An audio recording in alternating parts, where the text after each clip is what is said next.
ओम शांति। ओम शांति। 20 जून 2024। आज के बाप दादा के महावाक्य। आज बाबा ने कहा, मीठे बच्चे, अब चने मुट्ठी के पीछे अपना समय बर्बाद नहीं करो। अब बाप के मददगार बन बाप का नाम बाला करो। अब चने मुट्ठी के पीछे अपना समय बर्बाद नहीं करो। अब बाप के मददगार बन बाप का नाम बाला करो। विशेष कुमारियों प्रति प्रश्न है, इस ज्ञान मार्ग में तुम्हारे कदम आगे बढ़ रहे हैं, उसकी निशानी क्या है? उत्तर है, जिन बच्चों को शांति धाम और सुख धाम सदा याद रहता है, याद के समय बुद्धि कहाँ पर भी भटकती नहीं है, बुद्धि में व्यर्थ के ख्यालात नहीं आते, बुद्धि एकाग्र है, झुटका नहीं खाते, खुशी का पारा चढ़ा हुआ है, तो इससे सिद्ध है कि कदम आगे बढ़ रहे हैं। ओम शांति। बच्चे, इतना समय यहाँ बैठे हैं, दिल में भी आता है कि हम जैसे शिवालय में बैठे हैं। शिव बाबा भी याद आ जाता है, स्वर्ग भी याद आ जाता है, याद से ही सुख मिलता है। यह भी बुद्धि में याद रहे। हम शिवालय में बैठे हैं तो भी खुशी होगी। जाना तो आखिरीन सभी को शिवालय में है। शांति धाम में कोई को बैठ नहीं जाना है। वास्तव में शांति धाम को भी शिवालय कहेंगे, सुख धाम को भी शिवालय कहेंगे। दोनों स्थापन करते हैं। तुम बच्चों को याद भी दोनों को करना है। वह शिवालय है शांति के लिए और वह शिवालय है सुख के लिए। यह है दुख धाम। अभी तुम संगम पर बैठे हो। शांति धाम और सुख धाम के सिवाय और किसी की भी याद नहीं होनी चाहिए। भल कहाँ भी बैठे हो, धंधे आदि में बैठे हो, तो भी बुद्धि में दोनों शिवालय याद आने चाहिए। दुख धाम भूल जाना चाहिए। बच्चे जानते हैं यह वैशाल्य दुख धाम अब ख़त्म हो जाना है। यहाँ बैठे तुम बच्चों को झुटका आदि भी नहीं आना चाहिए। बहुतों की बुद्धि कहाँ कहाँ और तरफ चली जाती है, माया के विघ्न पड़ते हैं। तुम बच्चों को बाप घड़ी घड़ी कहते हैं, बच्चे मन मना भव। भिन्न भिन्न प्रकार की युक्तियाँ भी बतलाते हैं। यहाँ बैठे हो, बुद्धि में यह याद करो कि हम पहले शांति धाम शिवालय में जाएंगे, फिर सुख धाम में आएंगे। ऐसा याद करने से पाप कटते जाएंगे। जितना तुम याद करते हो उतना कदम बढ़ाते हो। यहाँ और कोई ख्यालात में नहीं बैठना चाहिए, नहीं तो तुम औरों को नुकसान पहुँचाते हो। फ़ायदे के बदले और ही नुकसान करते हो। आगे जब बैठते थे तो सामने कोई को जांच करने के लिए बिठाया जाता था। कौन झुटका खाते हैं, कौन आंखें बंद कर बैठते हैं, तो बड़ा खबरदार रहते थे। बाप भी देखते थे, इनका बुद्धि योग कहाँ भटकता है क्या, या झुटका खाते हैं क्या। ऐसे भी बहुत आते हैं जो कुछ भी समझते नहीं हैं। ब्राह्मणियाँ ले आती हैं। शिव बाबा के आगे बच्चे बड़े अच्छे होने चाहिए, जो गफलत में नहीं रहें, क्योंकि यह कोई ऑर्डिनरी टीचर नहीं, यह कोई साधारण टीचर नहीं है। बाप बैठ सिखलाते हैं। यहाँ बहुत सावधान होकर बैठना चाहिए। बाबा 15 मिनट शांति में बिठाते हैं। तुम तो घंटा 2 घंटा बैठते हो। सब तो महारथी नहीं हैं। जो कच्चे हैं उनको सावधान करना है। सावधान करने से सुजाग हो जाएंगे। जो याद में नहीं रहते, व्यर्थ ख्यालात चलाते रहते हैं, वह जैसे विघ्न डालते हैं, क्योंकि बुद्धि कहाँ ना कहाँ भटकती है। महारथी, घोड़े सवार, प्यादे सब बैठे हैं। बाबा आज विचार सागर मंथन करके आए थे। म्यूज़ियम में अथवा प्रदर्शनी में तुम बच्चे जो शिवालय, वैशाल्य और पुरुषोत्तम संगम युग तीनों ही बताते हो। यह बहुत अच्छा है समझाने के लिए। यह चित्र बहुत बड़े बड़े बनाने चाहिए। सबसे अच्छा बड़ा हॉल इनके लिए होना चाहिए, जो मनुष्यों की बुद्धि में झट बैठे। बच्चों का विचार चलना चाहिए कि इसमें हम इम्प्रूवमेंट कैसे लाएं। पुरुषोत्तम संगम युग बहुत अच्छा बनाना चाहिए। उससे मनुष्यों को बहुत अच्छी समझाने मिल सकती है। तपस्या में भी तुम 5-6 को बिठाते हो, परंतु नहीं, 10-15 को तपस्या में बिठाना चाहिए। बड़े बड़े चित्र बनाकर क्लियर अक्षर में लिखना चाहिए। तुम इतना समझाते हो, फिर भी समझते थोड़े ही हैं। तुम मेहनत करते हो समझाने के लिए। पत्थर बुद्धि है ना, तो जितना हो सके अच्छी रीति समझाना चाहिए। जो सर्विस में रहते हैं उन्हों को सर्विस बढ़ाने का ख्याल करना है। प्रोजेक्टर प्रदर्शनी में इतना मज़ा नहीं है जितना म्यूज़ियम में। प्रोजेक्टर से तो कुछ भी समझते नहीं। सबसे अच्छा है म्यूज़ियम, भले छोटा हो।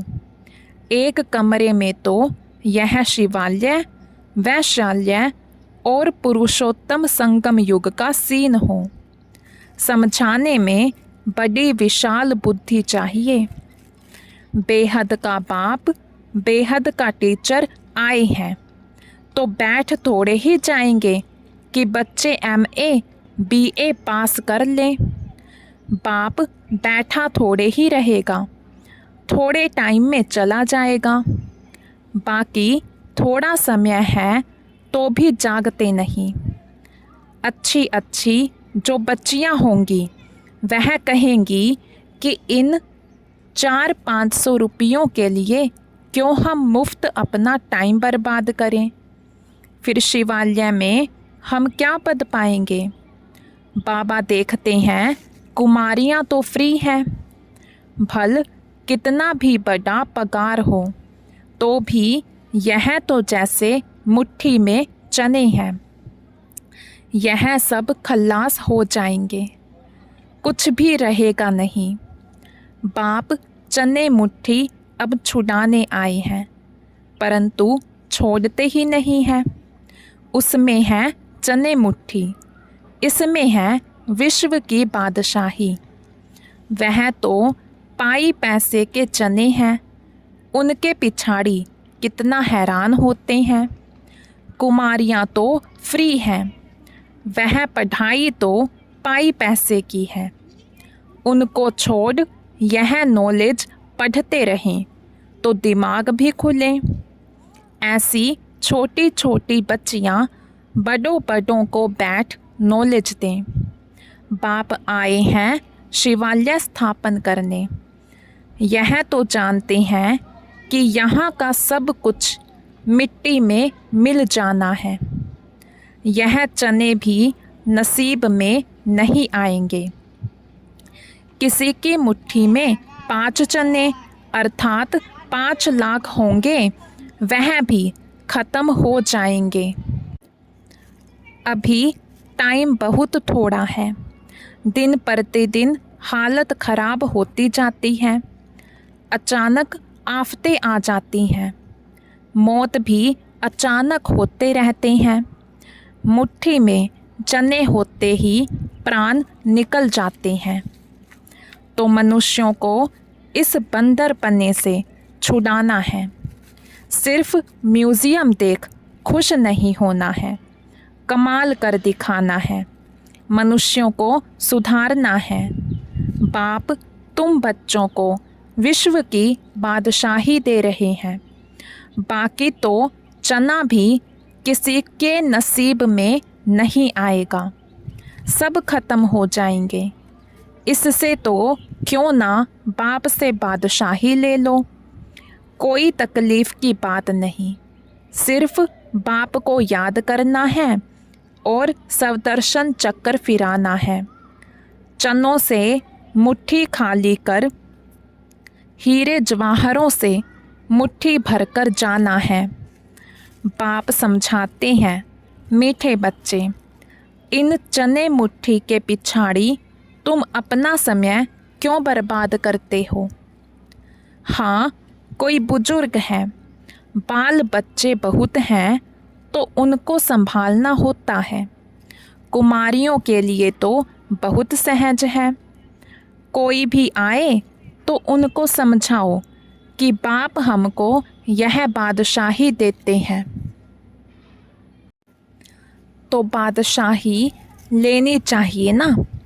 अभी तुम्हारी मुट्ठी हीरों से भर रही है, बाकी और तो सब विनाश हो जाएंगे।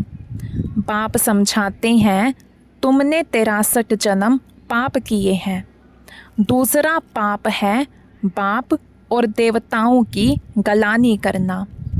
विकारी भी बने हैं और गाली भी दिया है। बाप की कितनी गलानी की है। बाप बच्चों को बैठ समझाते हैं, बच्चे टाइम नहीं गंवाना चाहिए। ऐसे नहीं, बाबा हम याद नहीं कर सकते। बोलो, बाबा हम अपने को आत्मा याद नहीं कर सकते, अपने को भूल जाते हैं। देह अभिमान में आना गोया अपने को भूलना। अपने को आत्मा याद नहीं कर सकते तो बाप को फिर कैसे याद करेंगे। बहुत बड़ी मंजिल है, सहज भी बहुत है। बाकी हाँ, माया का ओपोजिशन होता है। मनुष्य गीता आदि भल पढ़ते हैं, परंतु अर्थ कुछ भी नहीं समझते। भारत की है ही मुख्य गीता। हर एक धर्म का अपना अपना एक शास्त्र है। जो धर्म स्थापन करने वाले हैं उनको सतगुरु नहीं कह सकते, यह बड़ी भूल है। सतगुरु तो एक ही है, बाकी गुरु कहलाने वाले तो ढेर हैं। कोई ने कारपेंटर का काम सिखाया, इंजीनियर का काम सिखाया तो वह भी गुरु हो गया। हर एक सिखलाने वाला गुरु होता है। सतगुरु एक ही है। अब तुमको सतगुरु मिला है, वह सत्य बाप भी है तो सत्य टीचर भी है। इसलिए बच्चों को जास्ती गफलत नहीं करनी चाहिए। यहाँ से अच्छी रीति रिफ़्रेश होकर जाते हैं, फिर घर जाने से यहाँ का सब भूल जाते हैं। गर्भ जेल में बहुत सज़ाएं मिलती हैं, वहाँ तो गर्भ महल होता है। विकर्म कोई होता नहीं तो जो सज़ा खानी पड़े। यहाँ तुम बच्चे समझते हो, हम बाप से सम्मुख पढ़ रहे हैं। बाहर अपने घर में तो ऐसे नहीं कहेंगे, वहाँ समझेंगे भाई पढ़ाते हैं, यहाँ तो डायरेक्ट बाप के पास आए हैं। बाप बच्चों को अच्छी रीति समझाते हैं। बाप की और बच्चों की समझाने में फ़र्क हो जाता है। बाप बैठ बच्चों को सावधान करते हैं। बच्चे बच्चे कह समझाते हैं। तुम शिवालय और वैशाल्य को समझते हो, बेहद की बात है। यह क्लियर कर दिखाओ तो मनुष्यों को कुछ मज़ा आए। वहाँ तो ऐसे ही हंसी कुड़ी में समझाते हो, सीरियस हो समझाओ तो अच्छी रीति समझें। रहम करो अपने पर, क्या इस वैशाल्य में ही रहना है? बाबा के ख्यालात तो चलते हैं ना, कैसे कैसे समझाएं। बच्चे कितनी मेहनत करते हैं, फिर भी जैसे डिब्बी में ठिकरी। हाँ हाँ करते जाते, बहुत अच्छा है। गांव में समझाना चाहिए, खुद नहीं समझते। साहूकार पैसे वाले लोग तो समझेंगे भी नहीं, बिल्कुल अटेंशन ही नहीं देंगे। वह पिछाड़ी में आएंगे, फिर तो टू लेट हो जाएंगे। ना उनका धन काम में आएगा, ना योग में रह सकेंगे। बाकी हाँ, सुनेंगे तो प्रजा में आएंगे। गरीब बहुत ऊंच पद पा सकते हैं। तुम कन्याओं के पास क्या है? कन्या को गरीब कहा जाता है, क्योंकि बाप का वर्षा तो बच्चे को मिलता है। बाकी कन्यादान दिया जाता है तब विकार में जाती है। कहेंगे शादी करो तो पैसे देंगे, पवित्र रहना है तो एक पाई भी नहीं देंगे। मनोवृत्ति देखो कैसी है। तुम कोई से भी डरो मत, खुली रीति समझाना चाहिए, फुर्त होना चाहिए। तुम तो बिल्कुल सच कहते हो। यह है संगम युग। उस तरफ है चने मुट्ठी, इस तरफ है हीरों की मुट्ठी। अभी तुम बंदर से मंदिर लायक बनते हो। पुरुषार्थ कर हीरे जैसा जन्म लेना चाहिए ना। शक्ल भी बहादुर शेरनी जैसी होनी चाहिए। कोई कोई की शक्ल जैसे रीढ़ बकरी मिसल है, थोड़ा आवाज़ से डर जाएंगे। तो बाप सभी बच्चों को खबरदार करते हैं।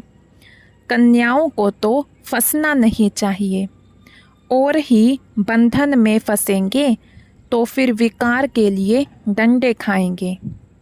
ज्ञान अच्छी रीति धारण करेंगी तो विश्व की महारानी बनेंगी।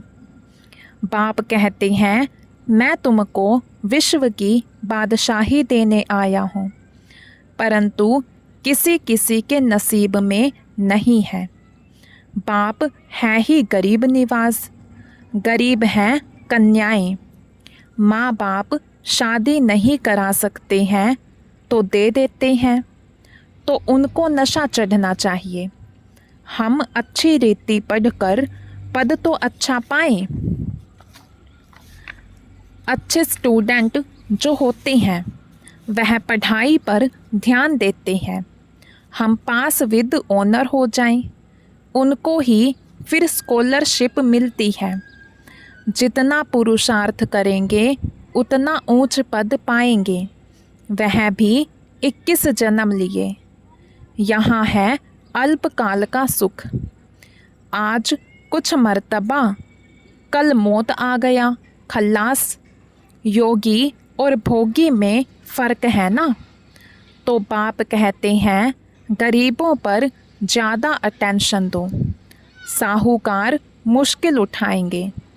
सिर्फ कहते बहुत अच्छा है, यह संस्था बहुत अच्छी है, बहुतों का कल्याण करेगी, अपना कुछ भी कल्याण नहीं करते।